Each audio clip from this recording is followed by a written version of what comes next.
calling the Economic Development Committee meeting to order on the 22nd of May at 11:04 a.m. Right now, I'm joined by Rob Anderson here. I'm going to have the members of the EDC just sign off and announce attendance. So, Karen?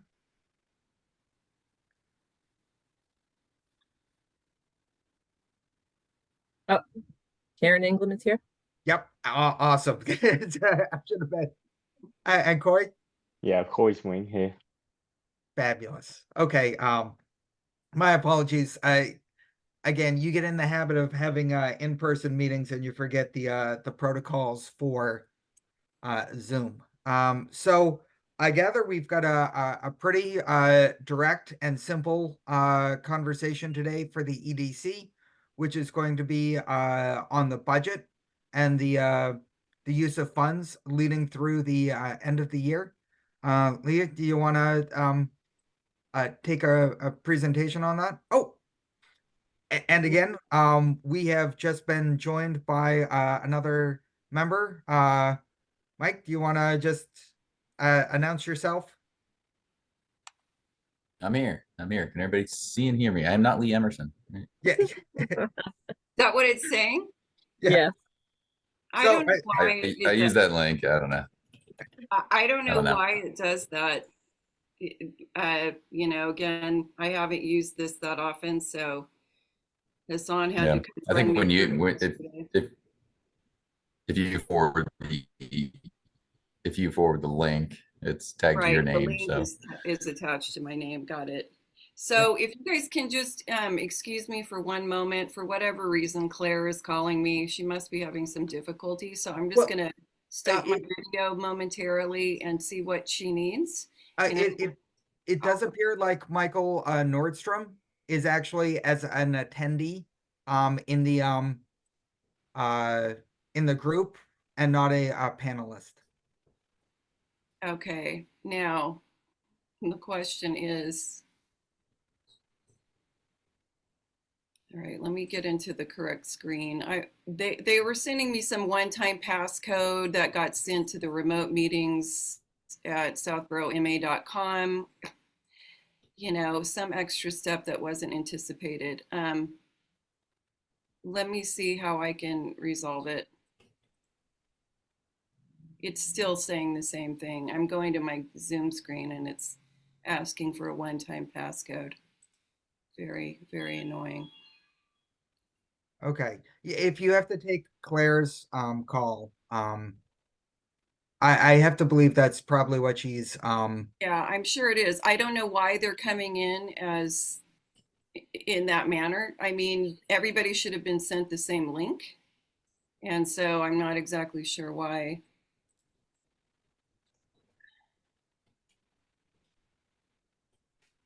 Participants, we've got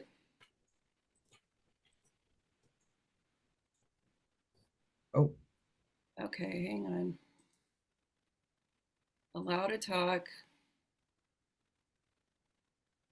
Asked to unmute. Allow to talk.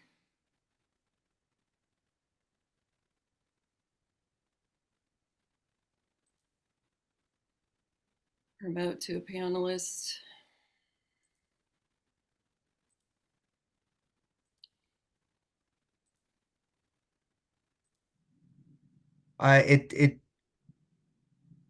It does look like Michael Nordstrom has dropped off though. I can see Claire and Sam now. Yeah. In down in Southborough. Oh, in yourself. Claire Reynolds declined to be promoted to a panelist. I'm trying. Sam is on as well. Yeah. And he's also declined to be a panelist. You're participating. Okay, that's fine. Yep. not sure what to do about Michael Nordstrom. I don't have his number, so I can't text him or call. No. Well, There he is. Oh, there he there is. he is. And he, Hey, yeah, and again, it's the function. We can all see that Michael Nordstrom has now joined, but because it's Zoom, we just have to acknowledge that he is a participant verbally. So Michael Hello. Nordstrom, are you here? Yes, I'm excellent. here. I'm here. Yep. Fabulous. Sorry, technical issues. I love technology sometimes. So thank you for everyone showing up. Again, the goal is to hopefully squeeze this into everyone's day today quickly. So Leah, do you want to take the lead? can you see the screen? Yes. Yeah. Okay. So I received a link from Vanessa that I can share with you all either in the chat or directly after the meeting for some MMA resources. Most of those are free, and there are a few things that are available for a nominal fee, but I think again, like Citizen Planner Training Collaborative, it's a relatively low bar as far as the price for entry into some of the training that they provide. The Citizen Planning, it's actually called Citizen Planner Training Collaborative, so that's my bad. But otherwise known as CPTC, that should have been linked for you all in your calendar invite. And they do have a couple of trainings coming up. And if I scroll down, we can see what those are. So on June 6th, which is a Thursday at 5:30 p.m., this is for planning and zoning boards. If you're interested in that to understand a little bit more about what the roles and responsibilities are for those folks, I mean, it's not specific to our committee, but that will be available by webinar for $35. There's the Introduction to the Zoning Act, which may be a little bit more applicable, I think, just so that you all understand how that works and how that was set up here in Massachusetts. And then, of course, writing reasonable and defensible decisions. And that's probably a good thing to sit in on for really any board or committee. But that's what they have on offer, and those are all in June. Yep. So we're going from June 6th to a Tuesday, June 18th, and Thursday, June 20th, if any of those are of interest. But this is what I'm saying about CPTC. Their roster of training and coursework is a little bit more limited in scope, but it's highly applicable to folks in Massachusetts. And so we can reach out to them and see about conducting a training for $400. It's a flat fee. I don't know that there's any limit on the number of attendees or participants for that. I don't think so. But I do want to clarify something that I think you had addressed, Rob, at the last meeting. These are not going to be in person where you're fraternizing with other town appointees or staff. The only time that you would really get that opportunity is if you were able to go to the CPTC annual meeting, which I did. I think that was back in March Yes. at Holy Cross. And then there are other opportunities to do as Rob suggests and network with neighboring towns. And I can give you a list of what those opportunities are. One of the big ones that we always like to sit in on is the Planning and Economic Development Working Group. And that's hosted by Jason Palich. He's the executive director of the 495 Metro West Partnership. And they do a lot of lobbying at the state level for Metro West communities, of which Southborough is one. But that's a really good group. You're always welcome to sit in on that. It's usually, what is it, Rob, the third Thursday of every month? Third Thursday at 3 o'clock. And with regards to the Citizen Planner training, I will admit that my experience with them was pre-pandemic when all of these presentations were in person. So again, I should have assumed that there would be some efficiency in doing it virtually, and they would have gotten away from that in-person stuff. So again, that's on me. I do apologize, but again, I'm assuming that you picked out those courses that are through the end of this fiscal year, so we can think about using the money by the end of the fiscal year. They must have other courses that are going to be coming forward in, after July 1st, correct?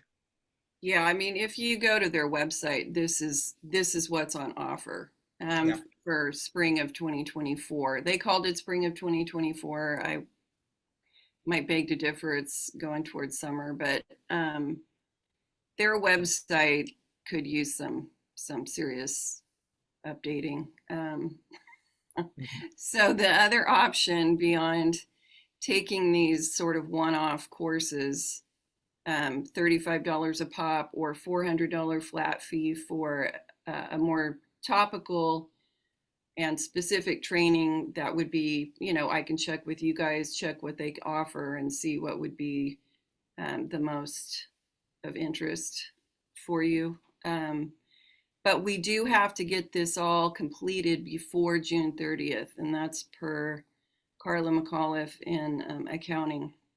So in other words, anytime that you're spending funds for sort of a one-off training, it has to, for the fiscal year, that has to be purchased and it has to be completed by the end of that fiscal year. So CPTC offerings are all going to need to be completed by June 30th. Whether I set up a special training for you or you want to take these discrete courses that they have on their website in June. Okay. We'll have to purchase that and get that set up and completed by June 30th. Okay. And then the other thing is with the Planetizen, that's more of the exception because it's an annual subscription. So it's just going to run from the purchase date for the following year. And as long as that's purchased, that annual subscription would be purchased by or before June 30th. That rule doesn't apply. And again, really looking at CPT's their website, they're basically saying that most all of this stuff is being done online. I'll have to double check and see if they can do an actual in-person training, if they would come out to Southborough, or if they want to offer that as a web-based training for you all. Mm-hmm. Okay. Excellent. What are the chances of getting that big $400 membership, Leah, and actually using something after the fiscal year? I'd say, Well, it's actually the $400 is the flat fee for the training through CPTC. all right, okay. And then now you're looking at a table where I've kind of crunched the numbers in increments of 5. So 5 people, 10 people, 15, 20, on up to 25. I have checked in with Melissa Danza and Laura Davis in conservation. I've checked with Karina and Colleen about seeing if they have any interest in either CPTC or Planetizen offerings. And so if you're looking at Planetizen, which is the purple line, that's going to be, I don't know, I think it was like $179 per person. And then it will go down. The more people that buy into the subscription, the price goes down per person. But those figures are, it'd be the 5 times whatever that quote was, which I'm sorry, I don't have that right in front of me, but I can pull it up quickly. So, I mean, we have it in the budget. Our other contracted services, that line item, we're at $9,079 that we can spend down. Yeah. So we have more than enough. We could cover it for the EDC, we could cover it for planning. It would be about 12 maybe. So planning board is 5 members, EDC is up to 5 members, plus at least 2 staff people. So And I suppose the real question is this, if we have the money and if we want and believe that this is valuable, we should sign up. And that if we want to offer the opportunity for members of the planning board or others, maybe someone from the select board, to learn more, we should have a couple of open slots for them so they can hop on and learn as well, correct? yes. Okay. So Plan Edison has an actual planning commissioner or planning board training, but that's very specific for that body. But that is in that line item, planning board training in all courses annually. And I think that's $300.30 per person. Yeah. But that gives them access to all of the courses as well as the more specific training. And so that's the second line under Plan Edison. Yeah. The first line is just for the courses themselves. So as I am someone who always believes in further education, but also someone who is like, listen, if the planning board wants to do something specific, they have their own budget. But I think what we probably want to do is, again, if we have the funds available within our budget and there is a value from an annual subscription, I think that we should sign up, make that offer to members who are interested in participating, and then again, hope that people take advantage of the resources that are there so that the return on the investment is worth it. Because sometimes you do a subscription and you never use it, and then all of a sudden it just is not worthwhile. I'm probably of the opinion that we don't want to do 15 or 20 in terms of No, the sign up. no. Yeah, that's extending it out into other boards, committees, and other departments. I would say this, if it's not based upon you have to do 10 or you have to do 15, I would make the assumption that if there are 5 members of the EDC going forward in the next fiscal year, and there are 5 members of the planning board, and there's also economic development staff and a select board member, we maybe want to think about 12 licenses for 12 people. That way there's the opportunity for everyone on the EDC and planning to participate if they want. If there are some who do not want to participate, that offers us some flexibility for administrative staff. Maybe it might be beneficial if the town administrator was interested in these types of resources as well. So I think if I had to offer my own personal opinion, 12 subscriptions, if we have to do it on an individual by individual basis, would be a good number. Okay.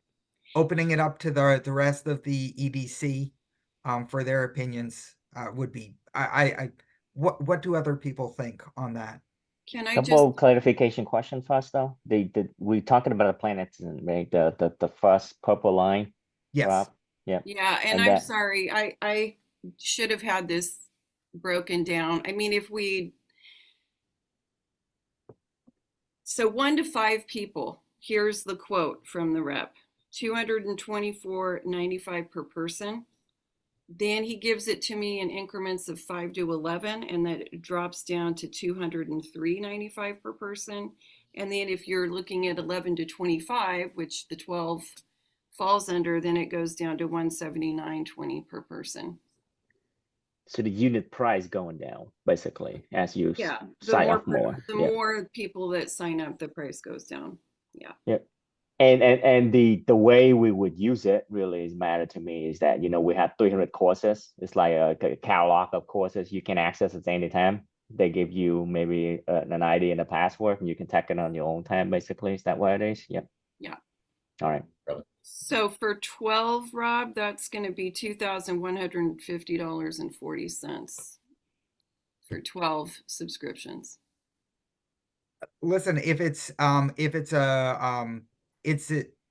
is with a subscription, someone hopping on at free times, if they have it, you know, maybe it's between soccer games at a soccer tournament, and you're just kind of bored, or you know, it's 11:30 at night and you can't sleep and you need something to watch to put you to sleep. It's on the subscribers' shoulders to take advantage of it if they want. It's not going to be required for members of the EDC or planning board, correct? And this is purely optional based on your time, interest, and motivation. Yeah. I'm hoping that you can see my screen. I pulled up a couple of the Planetizen courses that might be of interest. I've got to move my stuff around here. So Yeah, economic, just- yeah, you can see it. Economic. Just your two, yeah, just that slide, yeah. Okay. So economic thinking for planners, local government and governance, land use planning to support economic development. Yeah. What are those acronyms under the It's course? like American Institute of Campus Planners, Congress of New Urbanism. They're all like planning organizations. And it feels like those are like members in those organizations would like this course or something. That's what it feels like. Well, what it is that, yeah, it's the American Institute of Certified Planners. And Certified planners. basically, this is a platform for planners who want to maintain that certification or pursue that Yeah. certification. So it is pretty specific to planning. But I mean, as you all know, we can't get anything done in Southborough without involving planning. I mean, there's Right. some things that the EDC can do that's independent of that, but oftentimes the two go hand in hand. And so that's why it's relevant. And so if you had questions as to why, you know, how did planning come about as an actual field of discipline, you could take this one on US City Planning 101. You could take the classical location theory of why do businesses get concentrated where they're concentrated, patterns of development. You can look at the introduction to planning about the comprehensive plan. That's known in our town as the master plan, but it's the same thing. You can get into understanding how you would implement that. And these are all just pre-recorded, aren't they, Leah? Yeah, they're not live pre-recorded classes, yeah. webinars. Yeah, and so if you wanted to look into what is the importance of zoning, what's the history of it, when it came about 100 years ago, how does that affect the built environment and the way things got developed right there in Southborough, this, you know, you could get an overview of that and how critical that is. It's really the thing that's sort of underwriting how things get built and where they get built. And as we know, we have single use provisions in our commercial zone districts, with the exception of downtown, which will allow for a modest amount of mixed use. But those single use provisions then require applicants to either appeal to the planning board or go to the ZBA for special permits. It becomes a more lengthy process. There's more uncertainty involved as to whether or not they'll even get their entitlement. And so this sometimes has the effect of having applicants go to other towns if they have a more streamlined process and they have more updated zoning with better efficiency that allow for mixed use.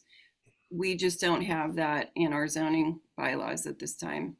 And that's really been the argument from Rob as well as from Claire to actually have a steady undertaken of our zoning along Route 9 so that, as you've often referred to, Michael Nordstrom, you're optimizing it for more efficiency and to allow for mixed use, which is really what people are looking for nowadays, especially post-pandemic.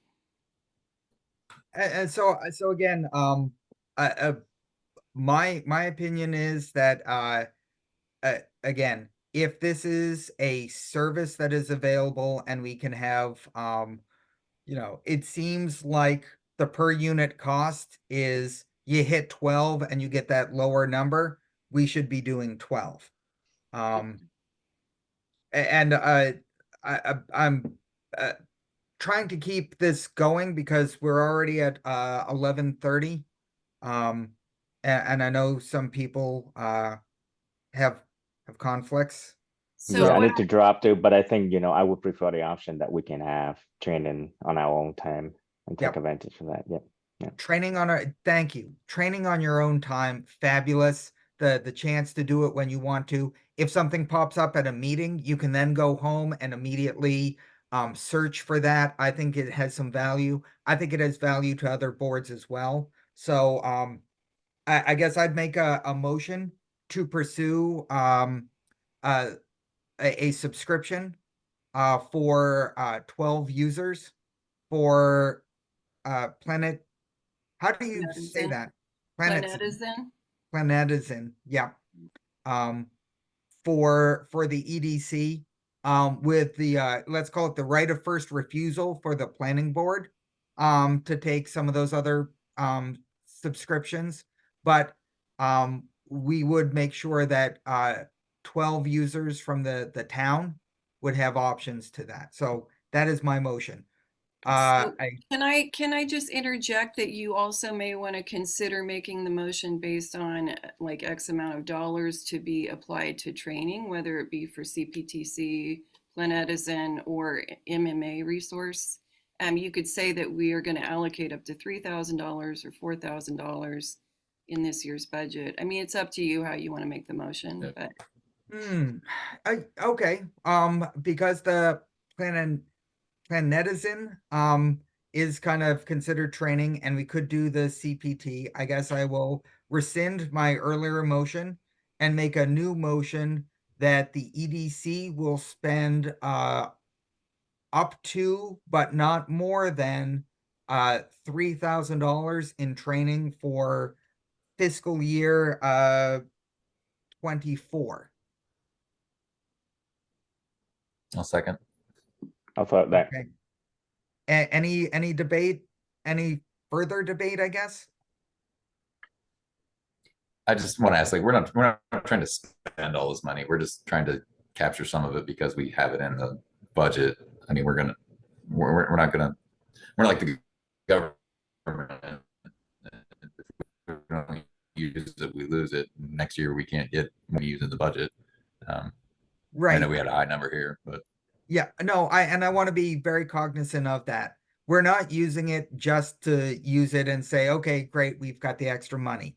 I believe that there is value here. And again, if we don't use it and it goes into the town's general fund, wonderful. I happen to believe that there's a great deal of value in this particular training and training in general. So again, we have a motion and we have a second. Because it's Zoom, I have to do it by person as I see them on the screen. Karen, Aye. Coy, Aye. Michael Moorhead, yes. Michael Nordstrom, Rob Anderson. Okay, 100% unanimous. Okay, Leah, do we have anything else on the agenda? I had a discussion with Claire yesterday and she had some worthwhile ideas where we could position ourselves by maybe going back and setting up a meeting with Judy Barrett, since she had worked on doing a zoning overhaul or analysis in previous years. And we could consult with her as to where things got left off, what recommended next steps she would have for us, and maybe even possible referrals to some professional planners that could ultimately undertake the work. I mean, obviously, I think that would have to go out to an RFP. So, you know, you'd have to consider multiple consultants. But she would at least have some good suggestions, because she's been doing this, as you know, Rob, for decades. She's highly respected as a planner. I think her office is out of Hull, but they do master plans. They do all kinds of work all over Massachusetts. And so I think that's a great idea. We'll just pay whatever her hourly fee is for a consultation. I think Claire might have up to $1,000 that she still needs to bill that's outstanding. Yep. And that was going to go toward the match on the Executive Office of Energy and Environmental Affairs grant for the wastewater feasibility. Okay. But I still think that we're comfortably under our $9,000 other Yeah. contracted service category. So if you all have ideas of how you might like to apply that, you can always reach out to me. We do have the meeting on the 10th. And so if we wanted to make one other budget decision, we're going to try to keep that meeting as brief as possible. But I don't really have anything for the agenda outside of minutes. And if I can get together a draft tracker that Michael Nordstrom's been asking for, I think that was probably about the extent of what I had for you for that meeting. So again, if something else comes up that you need to approve for the budget before the end of the year, we do have some time and bandwidth on the 10th to do that. Yeah. Yep. Again, I do notice that there is a hand raised. Yeah, and I know you guys have to go. I didn't know if you're gonna do public comment very quickly, Rob. I sent in preparation for the Board of Selectmen meeting last night. I sent an email to Andrew and to Kathy about please don't kill the One Stop for this year. At the meeting last night, Kathy mentioned that you and I and she had a discussion at voting day, and we talked about the Corridor 9, and you were the one who said about them going on a corridor approach kind of thing is the way Yes. the One Stop people are going. Okay, which was really very good. They're thinking of canning the whole thing until next year. That'll be the second time they've done that. Okay, I do not agree. I don't think it's dead yet. I know I'm a dog with a bone, but here's the thing. They think this thing is going to have to be rewritten from scratch. It doesn't. We can take the first application that was put together that Marika did for Route 9 and what we wanted to see happen there. That it did go to One Stop. It didn't get it. It was because it was a One Stop first submission. They were looking for shovel-ready jobs when that program first came into business. What they're thinking of is, they're thinking here is, if we put in a half-baked proposal, which of course we wouldn't, then it would ruin the town's chances in the future. I don't necessarily agree with that. I also went this morning, after I heard their comments, I went through the FY24 One Stop Grant Awards. I pulled off 52 towns that got money for things like conducting a corridor study to identify underutilized sites. Westboro to develop design guidelines, zoning amendments. A lot of them are getting money for revising existing zoning bylaws conducted as needed review, blah, blah, blah. You get the idea. I have it in a document. I'll send it to Leah. She can send it out to all of you guys. I don't think this thing is dead. And they keep talking about, well, when we're better off to put together a whole big proposal.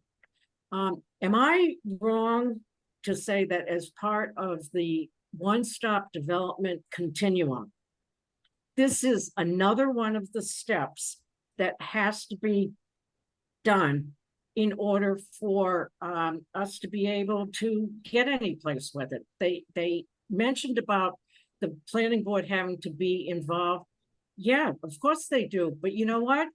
They've had a year and a half, and it hasn't even since the master plan got changed, and they haven't even done anything about it. So Okay, so I just want to clarify, nobody's talking about killing it or that it's dead. I think what has come back last night it was. well, I mean, for the year, but there's always the submission for next year, and we can start working on putting together the EOI and some of the material based on what has been done before that you've referred to. That's stuff that we could be preparing for now for submission for next year's one stop for Route 9. But I also want to clarify that we are submitting a one-stop grant application for downtown for a wayfinding report in preparation for the tricentennial. So it doesn't mean that One Stop is dead or that we're not doing anything on it. I've met with Vanessa twice since I saw you guys last week. So I'm actively assisting her with that grant application. Okay, so the misunderstanding here is that this would be a third application. No, Rob, you understand what I'm talking about, don't you? it would be the second application, Claire, for Route 9. So the one application that they want to put forward for this year is for downtown. So what you're suggesting is that we put in another application for a study of the Route 9 zoning. Yes. But I can't apply on behalf of the town. If I can't get past the gatekeepers, I can't put forth that application. Well, that's what I'm trying to bring up here. And Claire, I would say I would say a couple of things. One, every community should be trying its best to have multiple grant applications through the One Stop every year. That is something that I happen to believe in my work environment and my role on the EDC. That's the first thing. The second thing is the corridor studies are used to identify parcels, opportunities, the hurdles to development, and suggested changes. It seems to me, from a logical perspective, that you can't even think about changing the zoning until you know the opportunities and the hurdles. So from a development continuum, the corridor study puts all of the tools in place to make informed and logical changes to the zoning along Route 9. My opinion would be that if we wait until next year for an application to that corridor study, we are then thinking about the zoning changes, not next year, but the following year. So we're looking at a 2-year strategy to even think about changing that zoning, which I happen to believe is a hindrance to economic development. Therefore, trying to get in an application this year makes sense. I'm going to leave it to you and Claire then to make that happen, because I have tried. I've gone to them multiple times. Rob, track me down the next couple days, okay? Yeah, no, I've made the case to Sam and Andrew, and that my position is that we should be applying. Right. That is And kind Kathy of, said that last night, that if Claire had her druthers, we'd be doing it now. And this is Claire's druthers.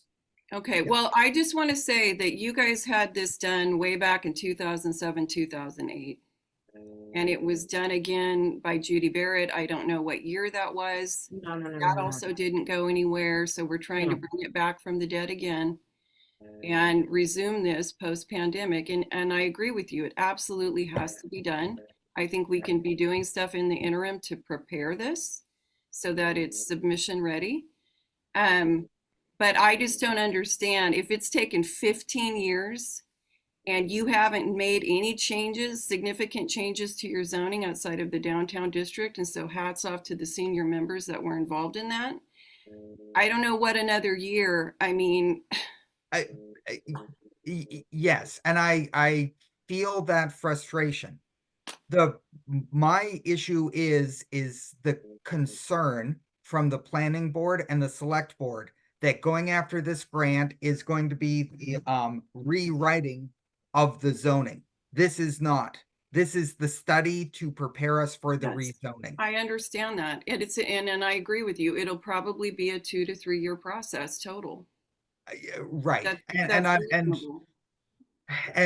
again, I know I sound like a broken record. If it is going to be a 2 to 3 year process, why are we just saying, okay, well, we'll just start it next year and do the prep Because work? of the MBTA communities and the 3A compliance. That, I mean, that's what I've been told, that they just don't have the time or the bandwidth to do this right now. You can argue with them. Oh, It's no, fine. and I happen to disagree with that position because the MBTA zoning is something where they have a consultant doing the work. The work on the corridor study would be a consultant doing the work. The award for the one stop isn't going to be happening until October. October is actually after we will theoretically have the MBTA communities zoning in place. So what's to stop us from going after money that's going to be awarded at the end of the year going into next year when the project that they're so concerned about right now is already complete? Okay, That well, I is, think you, as the chair, I have already been to the planning board, but before your term is up, you ought to consider going to the planning board and speaking to them directly to make one last plea. But the thing is that the one stop is due by June 5th.